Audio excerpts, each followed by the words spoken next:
کرگل میں آوارہ کتوں سے لوگ پریشان ہیں۔ کرگل کی پیشو کالونی میں کتوں نے 2 چھوٹے بچوں پر حملہ کیا۔ یہ خبر سنتے ہی نیوز 18 نے یہ مسئلہ پولیس اور انتظامیہ کے ساتھ اٹھایا۔ میونسپل کمیٹی بروقت حرکت میں آ گئی۔ میونسپل کمیٹی کی ٹیم کتوں کو پکڑنے کے لیے روانہ ہوئی۔ لوگوں نے بروقت کارروائی کرنے سے اطمینان کا اظہار کیا۔ جو شام کا ٹائم بچہ گھر سے نکلنے میں مشکل ہو گیا سر، کیونکہ کوئی نمازی بندہ نماز پڑھنے آتا ہے اس ٹائم، کسی کو 2-4 بندوں کو تو اٹیک بھی کیا ہے۔ شکر کرو وہاں بچے کے ساتھ دوسرا بزرگ بھی تھا، اسی لیے بچ گیا، چلو اللہ کے شکر ہے۔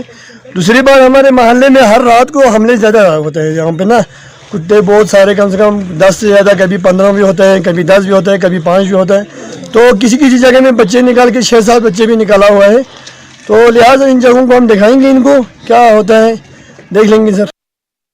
دوسری BDC آئس ہاکی چیمپئن شپ پنچایت حلقے بچکر کے انترگت آئس ہاکی کلب بکچربک کے تعاون سے سماپت ہوا۔ چیئرمین LHDC فیروز احمد خان مہمان خصوصی تھے۔ چیمپئن شپ میں 18 ٹیموں نے حصہ لیا۔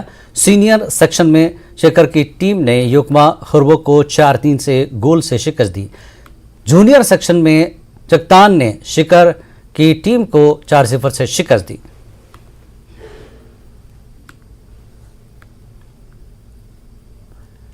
حضرت زینب کے یوم شہادت کے موقع پر تنبیز اور سالسکوٹ میں ماتمی جلوس کا انعقاد کیا گیا۔ حضرت زینب کو عالم اسلام کی عظیم ترین ہستیوں میں شمار کیا جاتا ہے۔